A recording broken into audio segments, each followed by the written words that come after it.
Today, I am painting a Treelord Ancient from the Sylvaneth faction in Age of Sigmar. He's quite a large model. If you're not familiar with his size, here's a Primaris Space Marine next to him. So he's pretty big. Same scale as the rest of the miniatures, obviously, but larger himself. So the first thing I'm going to do is I'm going to start with some Tesseract Glow. Not normally the first paint you'd be putting on, but he's got a lot of carving and stuff in his armor. So I'm going to do that in this color, like it's magical energy maybe. And by doing it first, that means I can paint over top of it. I can paint over top of the non-carving parts with my color of paint. And these will still be in the recesses. And if I do it the other way and I add these after, then I have to be super careful to not hit these. But since they're recessed, it will be much easier to dodge them with the upcoming paint. So I'm just putting these in all the cracks and crevices on his armor, basically.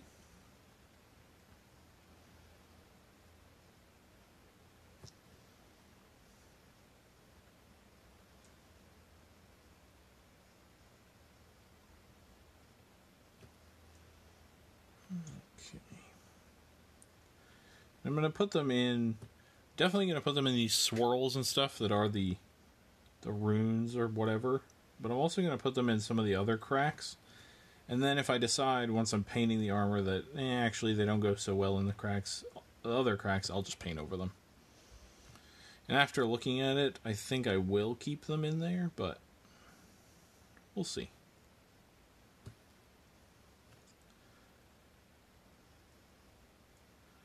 Especially with paint as thin as this, it's easy to go back over it if you decide you don't like it, so may as well give it a whirl.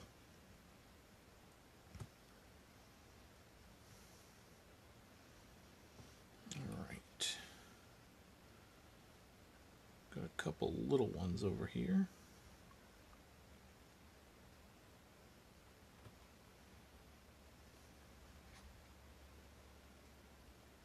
And as I said in my original post about this stream today, on episode 50, which is on Monday, planning on painting quite a large model.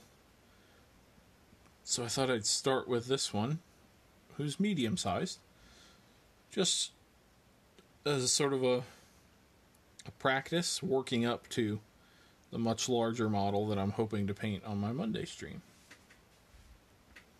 I don't know if it will be possible for me to complete the model I'd like to on Monday, but we'll see. I've painted large models quickly before, so we'll see what happens. But for now, focus on this tree man.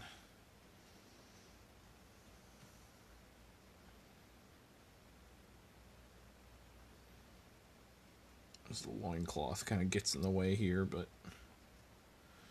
just putting this glow in all these cracks and crevices over here.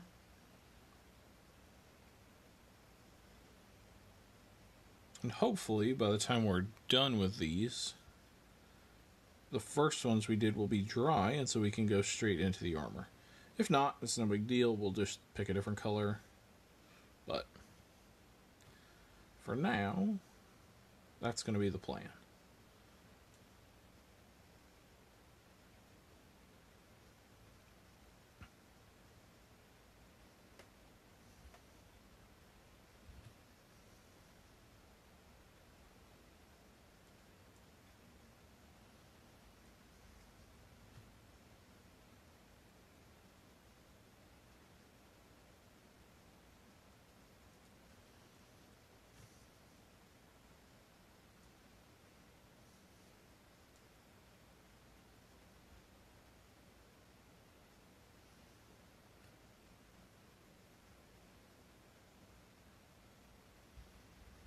He's got another one up here on his inner thigh type area.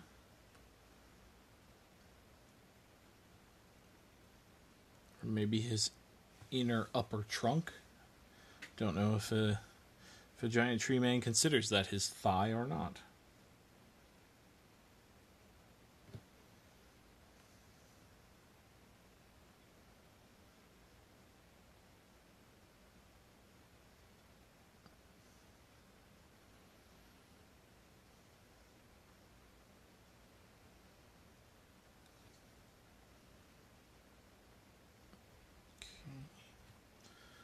Got a couple more cracks here.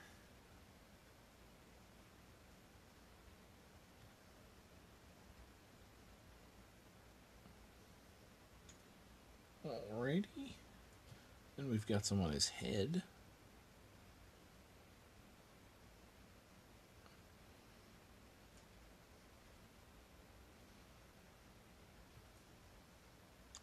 And then I believe there's some on his arms. Yep.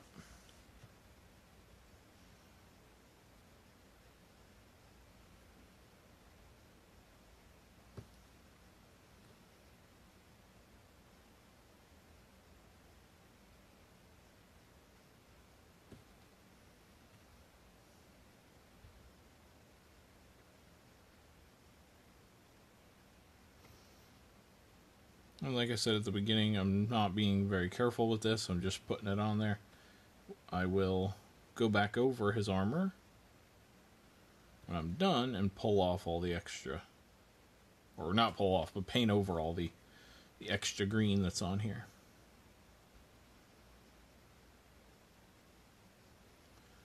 But right now, I'm just making sure that it's in all the cracks that it needs to be.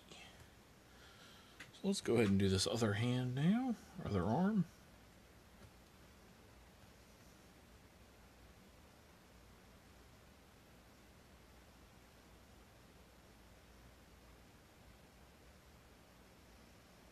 I just want to make sure that this green in here is not too thick, because we do want to be able to easily paint over top of it without getting covering the green that's in the crevices. So if we fill the crevices with too much paint, that will make it harder to paint over. So imagine if you're driving your car. This is going to be an amusing analogy, but we'll see. Imagine you're driving your car and your best friend is in a ditch. In the middle of the road, there's just a ditch and your best friend is in it. Now, if that ditch is deep, you'll just drive right over top of it. Say it's a narrow ditch. So you can drive over it in normal circumstances, no problem. If it's deep, your friend's at the bottom of it, they'll be fine. You just go right over top of it. But now, imagine it's very shallow. Imagine that ditch is only a couple inches. Your friend is still in the ditch. They're not sticking up above the ditch. But they're very close to the rim of the ditch. When you drive over it, you squish them. Our nice Tesseract Glow here is your best friend. We are the car. We are trying not to squish our best friend. Hopefully that made sense to some people. Alright. So there you go. Those are done. And as you can see now down here, get a close-up shot here. Even though I was quite messy with that green, it's in the cracks and it doesn't really affect the surrounding brown paint. You can see it on the brown paint, but it doesn't affect it too much. So that'll make it easy for painting over. I do see a spot, however, that I missed here that the green paint did not get into, so I'm going to correct that real quick. It's two little spots right here. Sometimes the surface tension of paints like this will mean that it bonds to itself just a little bit too well and doesn't get into all the cracks, so you may have to go back and touch it up in a couple places. Not a problem though. Yep, another one right over here. I'm just going to go over all the lines and check. Yep, like see right in the middle here, right there, there's a spot where the wash bound to itself here and bound to itself there and didn't get in and cover all that. So there we go. Now that spot is fixed. So we're just going around checking for those. These appear to be good. This is the last one we did. Okay, we didn't have that same thing happen, but we did not get into one of the cracks on the side here. So we'll just go here. There we go. All right. So there's that done. We may come back to this paint and add some more to him elsewhere with that paint, but for now, we're all set. So now, I think I'm just going to get that to dry a little bit more. And now, if you can look at this guy, you can see he has sort of armor panels and then an interior, like the armor panels are over top of something. So especially right here, this rim right here is the rim of his breastplate. And then he has like skin or something, or probably just more wood, but you know, there's something different about these two materials. So I'm going to paint the inside parts just to differentiate them. And I'm going to do that with Wildwood Contrast. Just basically, we're going to use the color of the primer as the main bulk of the color, but the Wildwood will just darken it up a little bit. If I can find my Wildwood, here it is. Wildwood Contrast. We're just going to go over all that stuff. And we might go over some other parts too, depending on how I'm feeling about it as we start here. So I'm just going to go start right here. Like I said, we're using the brown primer as the main color. This contrast paint is just acting as a wash, essentially. So yeah, see how this tendril or whatever is attached to his, I'm going to call it his skin from here on out for all intents and purposes. So this is attached to his skin, so this is going to be the same color. And this is a good thing to keep in mind on how the design of the model can influence your decisions going forward. So this tendril is attached to his skin that we're painting. There are many more tendrils around him. He actually has tendrils and branches, so we'll have to be careful for that. But he has a lot of tendrils other places. Those are now going to be this color. So that's a way that the design of the model can help you figure out your color scheme. If you can just figure out a couple colors, the other colors might fall into place based on how they're on the model. And so as another example of that, say you're painting a guy with a lot of armor on or something, and he's got a tunic over the top of his armor. And say he's also holding a flag, for instance, and you don't really know how you want to paint the flag. You know, he's a guy with a bunch of armor, he's probably got a fancy flag, I don't know how I want to paint it, flags are complicated, blah, blah, blah. So, then say that you look at the armor and you know you're going to do it in a sort of a blue steel sort of color. Okay? So you paint your armor, and now he's got this cloth that you're going to tackle. Well, you just painted the armor blue steel, so you're a good painter, and you understand that contrast of color temperature is a good idea. So you paint that cloth a warm color, maybe a red. Well, then you've just painted cloth, and hey, presto, the banner's cloth also. Might be canvas, but you know, whatever. It's also cloth looking. Now you have your color for your banner. So things like that you didn't choose red out of any personal choice, really. You chose red because you know it would look good in one spot of the model, but then because you have something else that's the same thing on another part of the model, you're gifted your paint scheme, basically. Doesn't work in all situations, obviously, but something to keep in mind. If you don't need to necessarily plan your whole paint scheme out. You can plan a couple things and get started, and the rest might just fall into place. And even beyond that, even if something like that doesn't dictate what color something can be,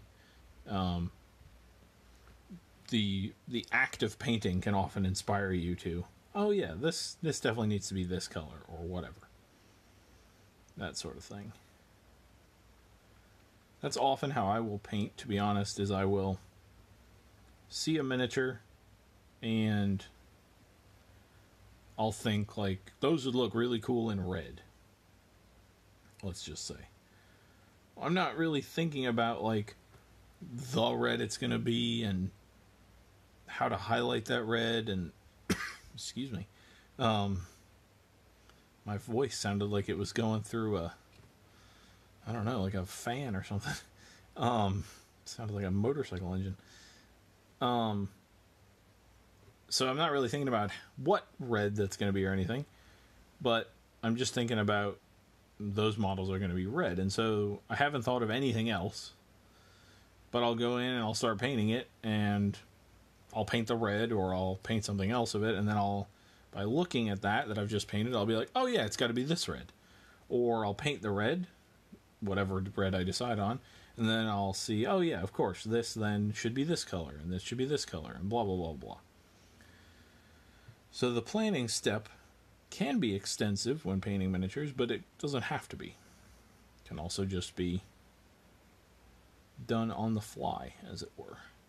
Man, I really wish I was painting a Nurgle plague drone now, when I just said painting on the fly. That would have been so good. I'm going to have to erase that memory from all your memories, and then when I paint a plague fly on camera, say that again. Because that'll be great.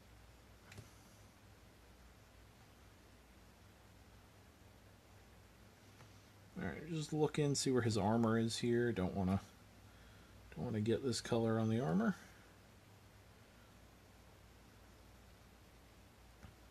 And so, like I said earlier, he has tendrils and branches. The branches are attached to his armor. The tendrils are attached to his skin. So that's how we're going to differentiate them. Anything attached to his armor will be the color of his armor. Anything attached to his skin will be the color of his skin. Alright. This arm is confusing me. I'm just going to ignore it for now.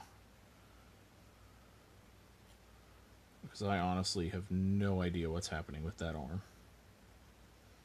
I know there's armor and skin on it, but I cannot figure out which one's which at the moment, so we'll come back to that. I'm just going to keep working at the skin and that I can see here. So this is a little bit confusing down here also. I'm just going to paint it what it looks like to me, and if someone's like, no, that's wrong, well, too bad.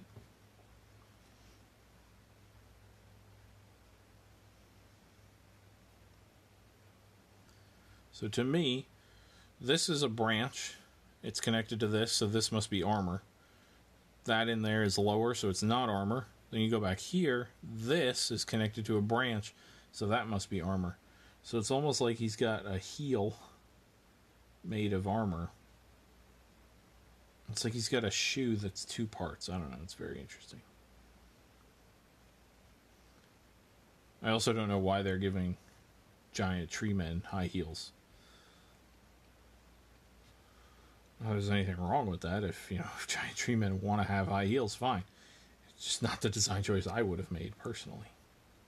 I would have given them Nikes.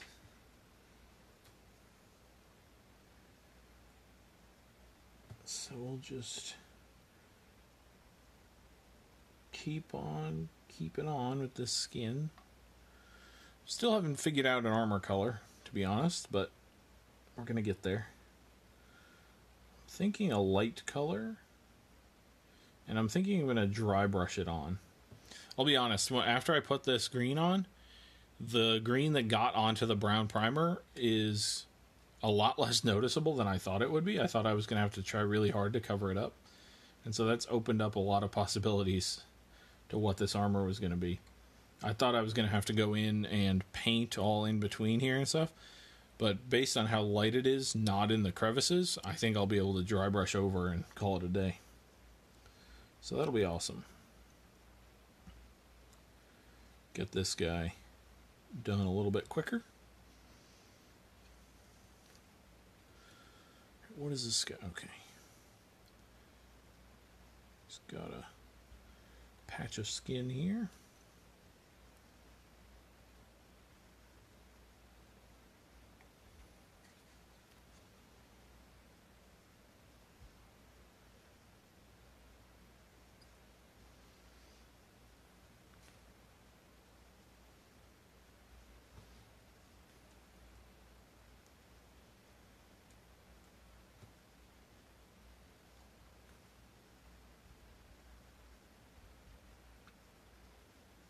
Same thing on this foot as we did on the other.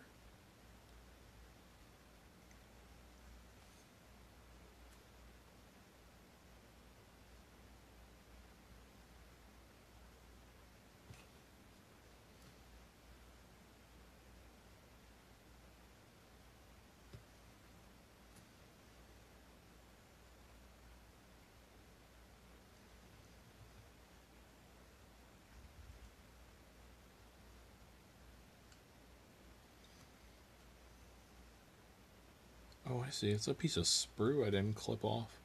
That's alright. He's going to be on an extravagant base at some point, so I'll cover that up later. For this paint job, it won't make a difference.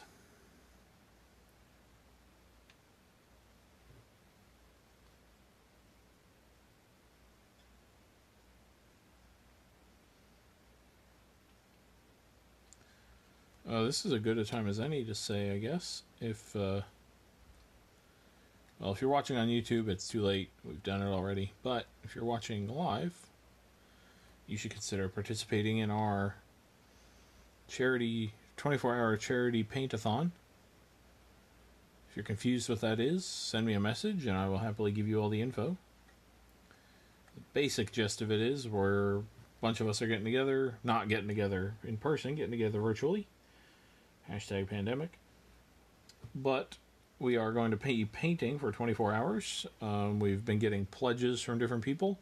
They're pledging X amount of money per hour, so say 50 cents an hour.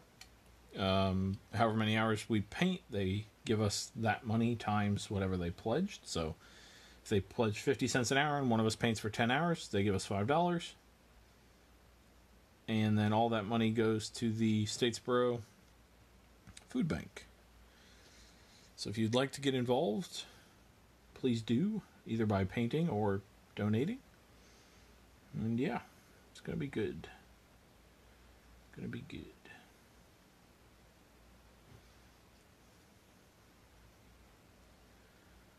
Almost done with his skin, I think. And then we'll be able to move on to some, I think probably painting the wood. Painting the armor. The whole thing's wood, Greg. Painting the armor.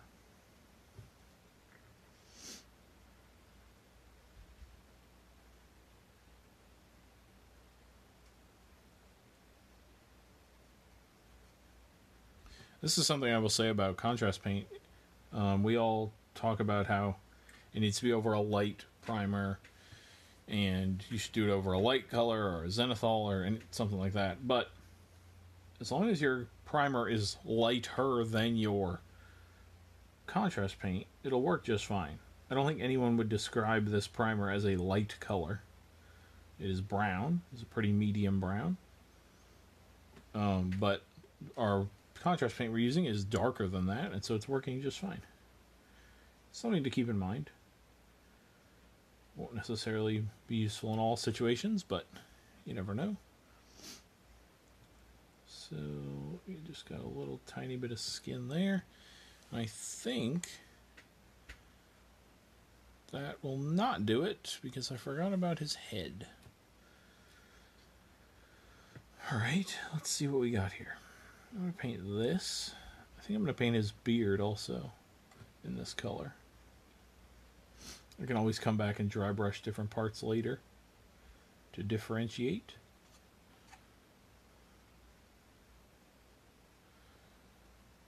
And this crown or helmet or whatever he's wearing, or looks like he's wearing anyway. I don't know if he's actually wearing any of this stuff. I think it's all just part of his body. But that is going to be the same color as his armor.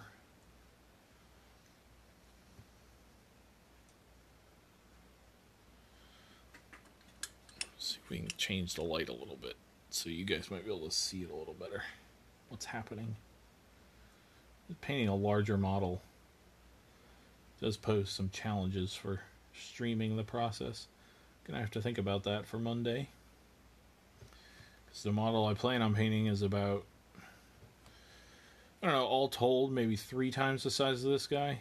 Not in terms of height, but in terms of amount of stuff to paint. It's probably about 3 times this. Could be an exaggeration. Could be an under-exaggeration, to be honest. I'm not really sure how to compare the two. But it's quite a lot to paint. So I may have to move the camera back a bit and pull out some more lights, and who knows. We've got the whole weekend to figure it out. That will be the most important thing figured out this weekend across the country, for sure, is how will Greg light his stream on Monday. Everything else, take a back seat. Honestly, I'm not really sure there is anything more important. I mean, there's some football games and stuff, but other than that, we're pretty much have a boring weekend ahead of us, so figuring out lighting will definitely be a nice respite from the boredom that we've all had for the past couple days. If you're watching on YouTube, this is being filmed on, what is this, the 6th? 5th or 6th? November 5th or 6th of 2020. So, there hasn't really been anything going on lately in the United States. We've just been sitting around.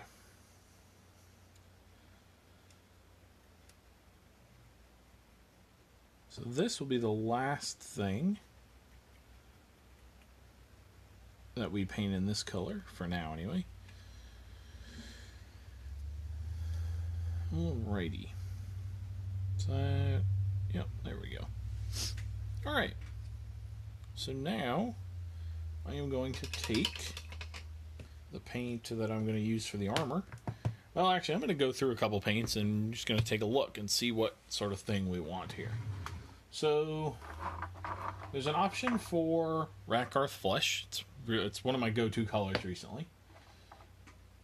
There's an option to go lighter, and that would be Pallid Witch Flesh. And then there's an option to go a little darker, Steel Legion Drab, and that's really about as dark as we can go if we're going to dry brush. We could go above the tone of the primer here, but I don't think that's going to work out so well, especially since we have this dark here. And I think I'm going to go with Pallid Witch Flesh. And let me grab another model I've painted for this army.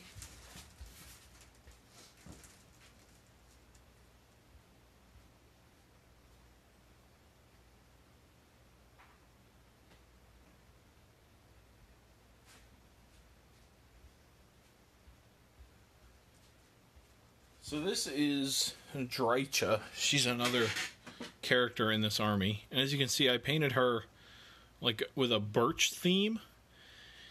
And so I don't necessarily need to paint him with birch because I don't need them all to be identical. That isn't how forests work. And I imagine a Sylvaneth army is a forest that basically gets up and starts moving. But it would be nice if the whole army was light colored trees, just as a little theming thing. So that's why I think I'm going to go with Pallid Witch Flesh. It's the closest to the birch, so it might end up looking a little bit like birch, but doesn't need to look exact. So that's why I'm going to go with this. I've lost the paintbrush. Oh, nope, I found it.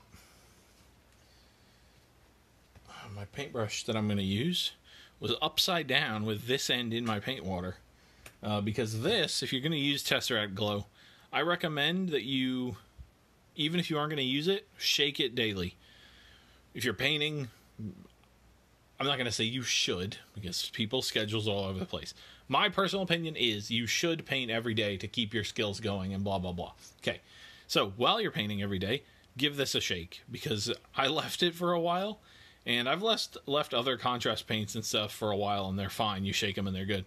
This, I had to put the paintbrush in it and stir it because the bottom had gotten so thick and clumpy. So, let that be a lesson to you. Shake that thing every couple days, or every day if you can, but at least every couple days to keep it nice and fresh and ready to go.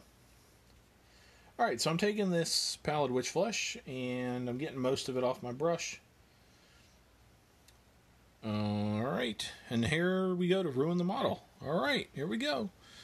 So I'm going to start with this plate down here.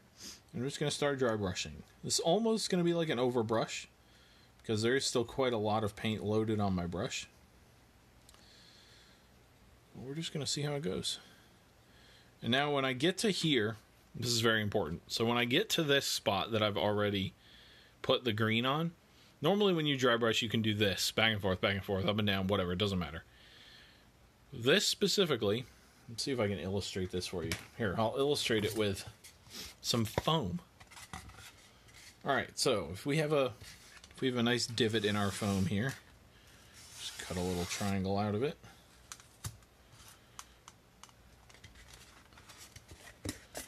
Just get ourselves a little divot.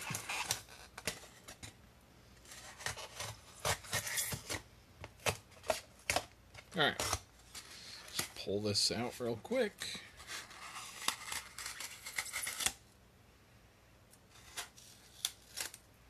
Alright, so if we have our, say this is filled with our green paint, and we're going back and forth like this, see how we're doing this? And it falls and goes in. So then when you're coming back across, your bristles are going to go in there, and now we're going to have white in our divot. We don't want that. So if we're just doing this, we're in the divot now. We're in the divot, we're in the divot, we're in the divot. If you do it in one direction, you can move your brush up at the same time. So you see this? This is how you want it, so that our brush doesn't end up in the divot. Because if it ends up in the divot, we're going to cover our green. So that's what we're doing here. We're going to get to this green part, and we're just going to move our brush in a single direction. Too much paint on my brush, but you get the idea. So here we go, over the green, one direction, like the band, and now that green is preserved, but we have our white still. So then now we're away from the green, and we can go mishmash all directions, it doesn't matter. So then we get back to the green, and we're just going to go in one direction, and then away from the green. So that's what we're going to do across this whole model now. Get some more paint on the brush.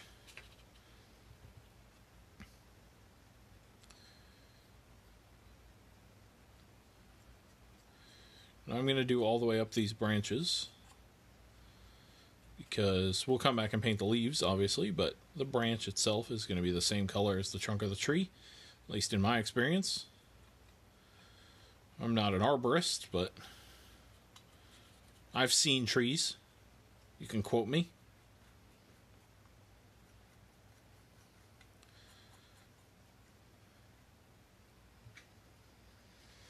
So like I said again, there was green there, so we were going in one direction. So I'm going to do this in slow motion so you can see it. The difference is you might think that the brush is essentially moving the same. Greg, you're crazy. You're not actually doing anything different. You're just trying to pretend like you're being fancy, and you're not being fancy at all. So here's the difference. I'm going to go over this green, right? I'm going to go this way and then bring my brush up and back, up and back. And so it might look as if my brush is going back and forth the whole time. But then on a non-green part, there's no bringing the brush up off the wood. That's the difference. So on camera, it may look like I'm doing the exact same thing, but if I were doing the exact same thing, there would be white in my green, and I don't want white in my green. A little bit of something, dust or something there.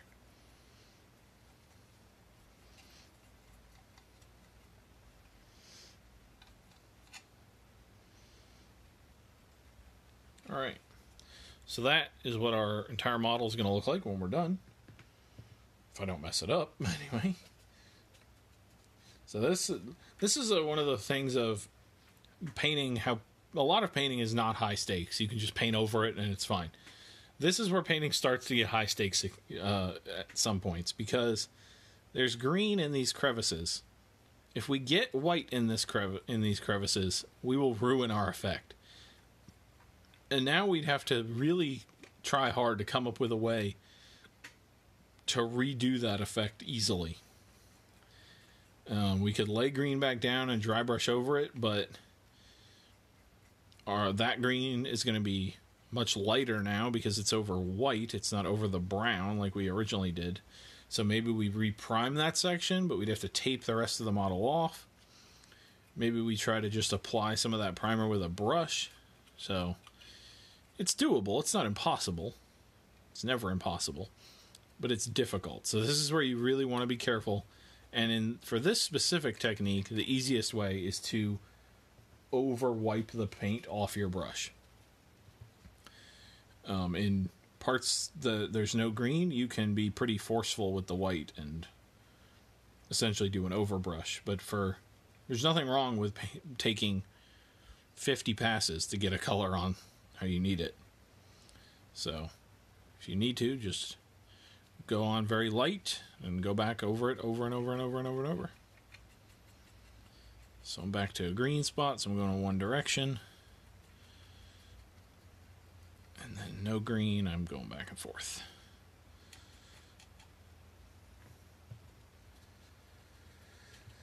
So then we have some green in here.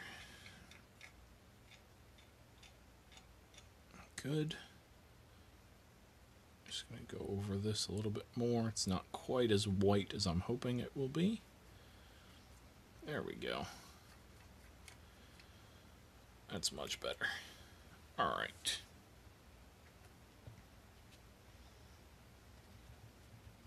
Actually, right here is... yeah, there's just a couple spots in a couple places just because of the angle of the brush that are just not getting quite as white as I want. They can easily be fixed later, though. So, and even if you wanted, if you were doing this sort of thing, you wouldn't necessarily have to get it all with dry brushing.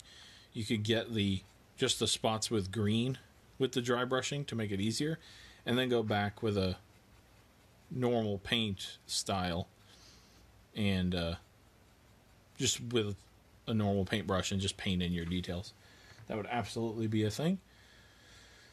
I'm trying to get this guy at least done enough pretty quickly to be done on this stream, so we're going to just move a little faster here and not necessarily worry about those details right now.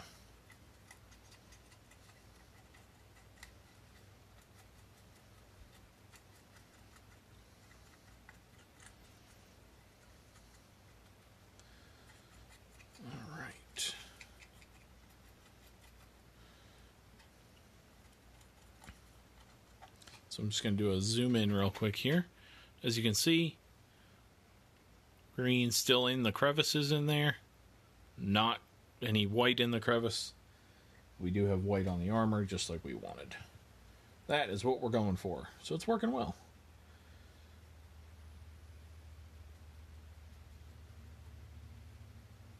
And I'm trying where possible to avoid the darker brown that we used for the skin. But if some does get on there, it's not a problem. There's no reason why the armor wood and the skin wood couldn't be a little similar. So it's not a big deal. It's different where, like, if this guy's armor was metal and we were dry brushing it, and then we got metallic dry brush on his skin, that doesn't make sense. His skin isn't made of metal. I mean, maybe it is, but not on this model. So, but on this, it's all made of wood, so it's not a huge deal if they're highlighted a little bit the same.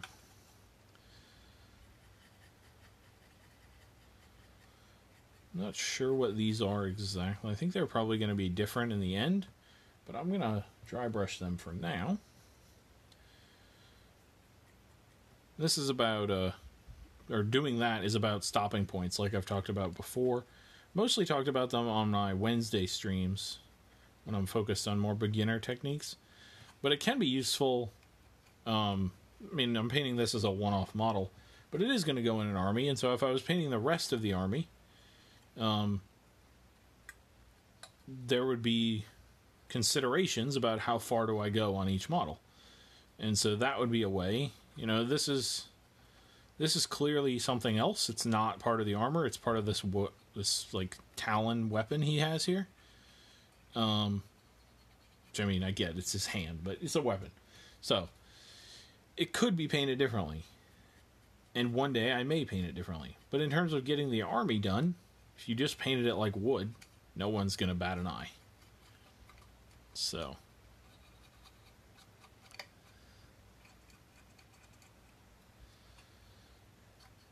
something to keep in mind for if you're ever in a speed paint competition, or maybe if you're winding down near the end of painting for 24 hours and you just want to get it done. I'm not sure when that would ever come in handy. Interesting. But, or if you're just at the end of a project and you just want to get your army done and fielded, then they're all good things to keep in mind.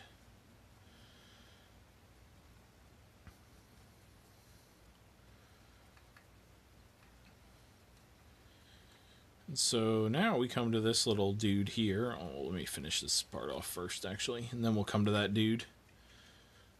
That little owl guy.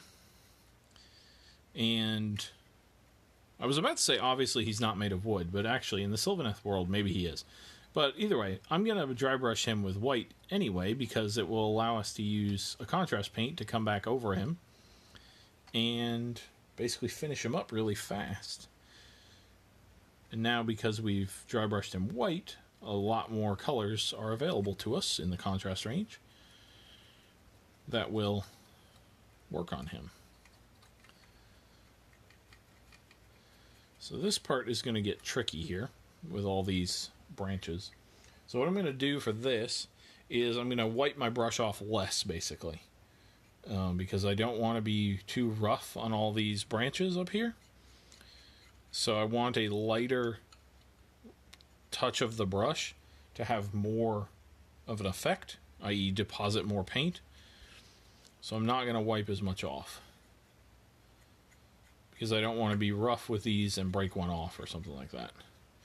So I'm just going to do that for the branch parts themselves, but then go back to the original strategy for the face there.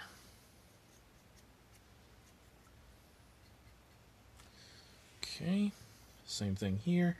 Just going to wipe a little bit less off.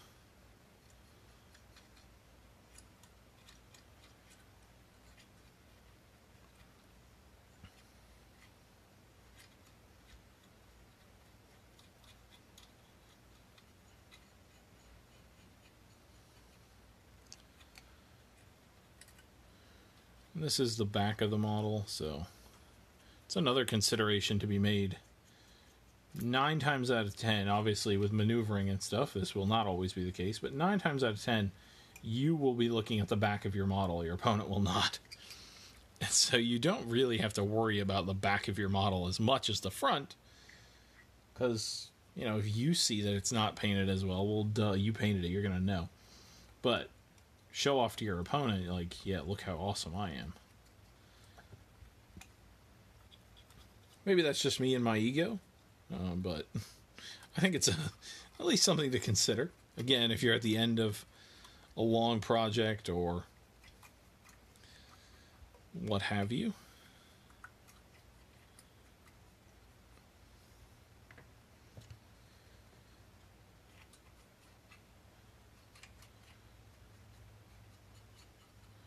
Alright, so that should be all the branches and stuff. So I'm going to go back to the... one more branch right here. So I'm going to go back to my original style of wiping most of the paint off here. And then going in and painting the bits.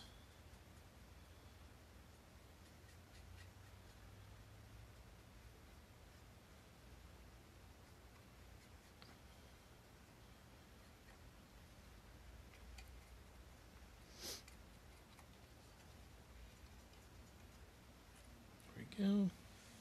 It's good, so we just got this other arm now.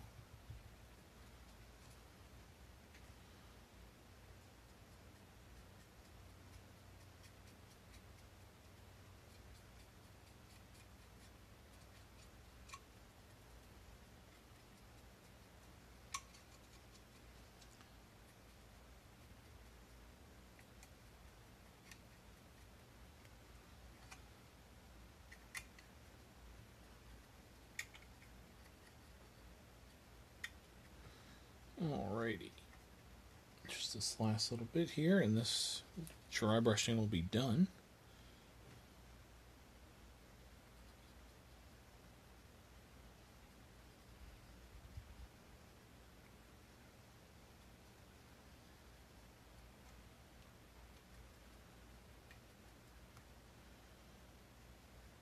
Alrighty. So there's that all finished. He's now got his armor on. And actually, what I'm going to do is I'm going to dry brush or overbrush, however you like to say, this bit of woven stuff he has here, because I'm going to do use a contrast on that. So dry brushing it white will make that easier. On the back here, he's got some bits of wood and stuff, so they need to be white anyway, I've realized. So they're all set. And then I'm going to do the staff in a different shade of wood, because it is my assumption that you would not cut down your friends to make your staff. You would go find a rival gang of trees and cut them down to make your staff out of. So I'm just going to see if this, I'm going to use a snakebite leather. I'm just going to see if that will tint this enough to look different. If it doesn't, then I'll move to a different color. But I'm guessing that it will tint it enough to... Oh yeah. Definitely.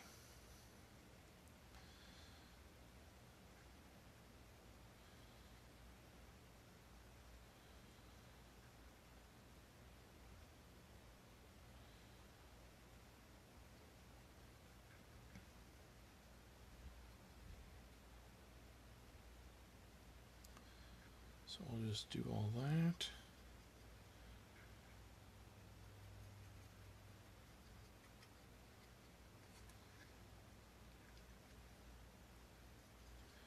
Then we're going to go on to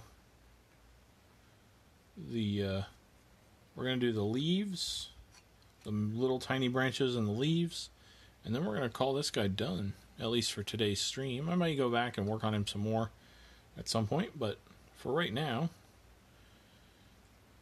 he'll be good enough to be done. Obviously, I will go back and base him later date. I'm not, if you from the previous one I had, showed you what I'm going for here. I'm not doing all that today. That base will probably take me about an hour on its own. It could be a later stream, to be honest, down the line, is to base this guy. But that resin will take a little while to cure, plus adding all the tufts and painting the texture paint and all that, that'll take far too long to add to this stream. Add to this stream? I'm so funny. Alright, so let's grab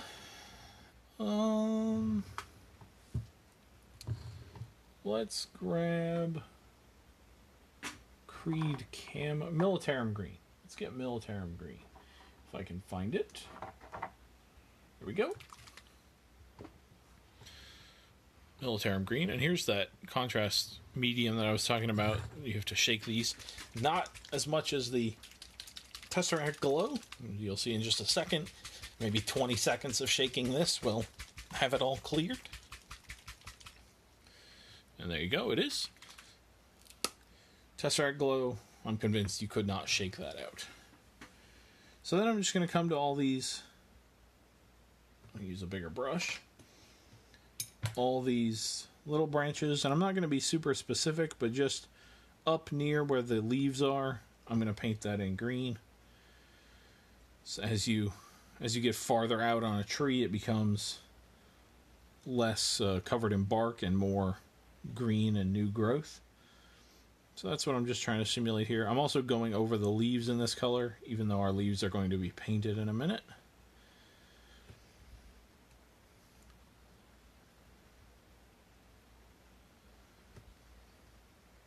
That's just so if we miss a leaf, which is entirely possible with how many there are, it'll just be green instead of looking white and unpainted.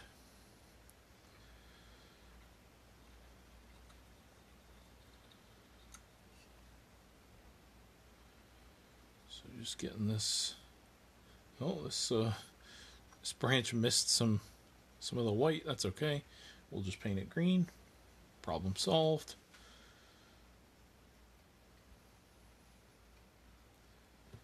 Again, don't have any specific depth I'm going with this. Just sort of down the branches as far as I see fit per branch, basically. That one missed some white too.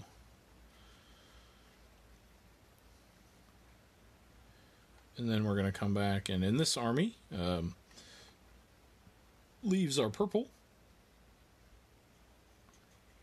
So leaves will be purple on this guy as well.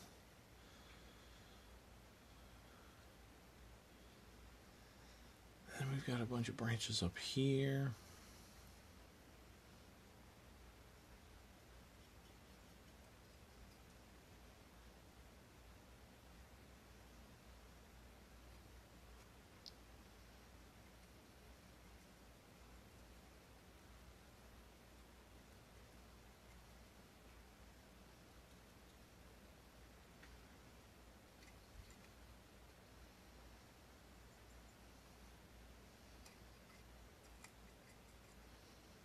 Okay. Good, I think. Oh, nope. We got a couple over here.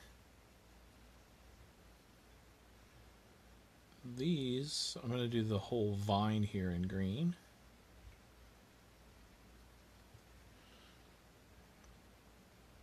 As well as these vines coming out the top here.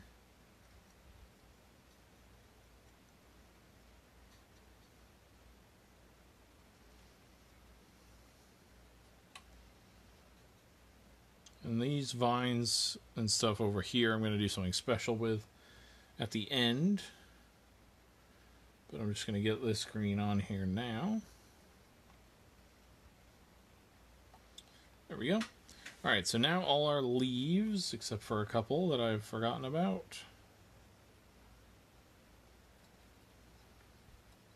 Okay, I think now all our leaves have the green on them that they need. So let's just see here.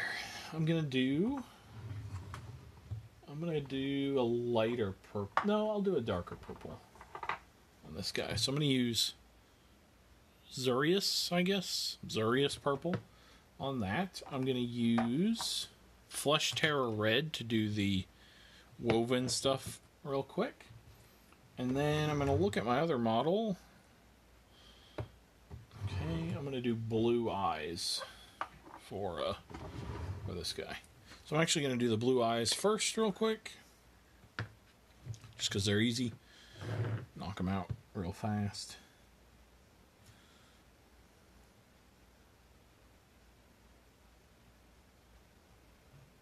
Just one.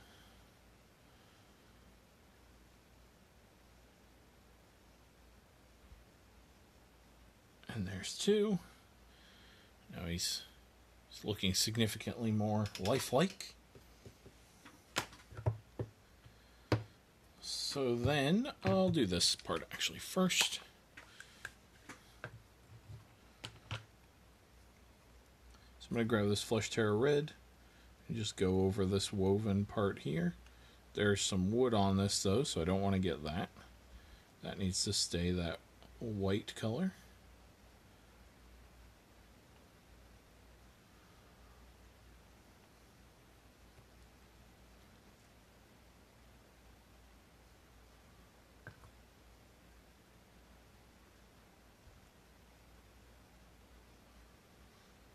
So I'm going to do the leaves and then call it a day. He's got a couple more details on him that realistically should be painted. But just in terms of trying to keep these streams to roughly an hour. And he will be, I'd be absolutely happy to put him on the table after I do the leaves and the little minor thing I'm going to do up here. I'd be happy to put him on the table. So that's good enough for me for a stream. Alright, so then I'm just going to take this purple, Zurius purple again, and I'm just going to go shink, shink, just go all over the leaves.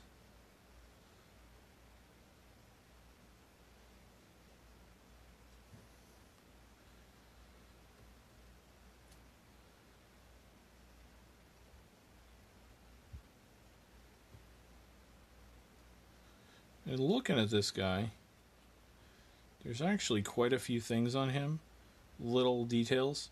So I'm actually not going to do anything else beyond these leaves. I'm not going to do the little thing on the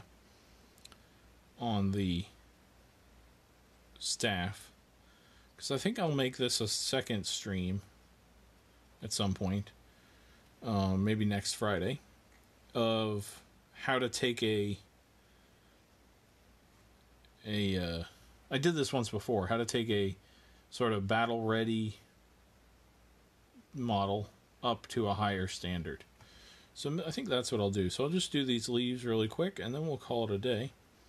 And then next Friday, I will bring this model back, and all the little things that need to be addressed on him will be. I think that'll be good. So I'm just going to keep doing these leaves.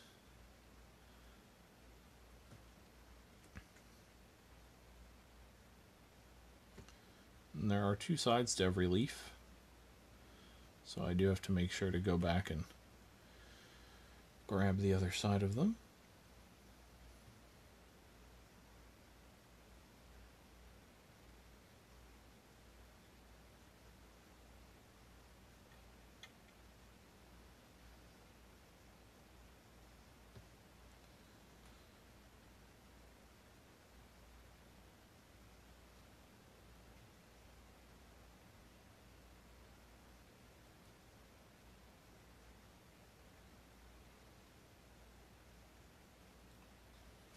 All sorts of leaves up here.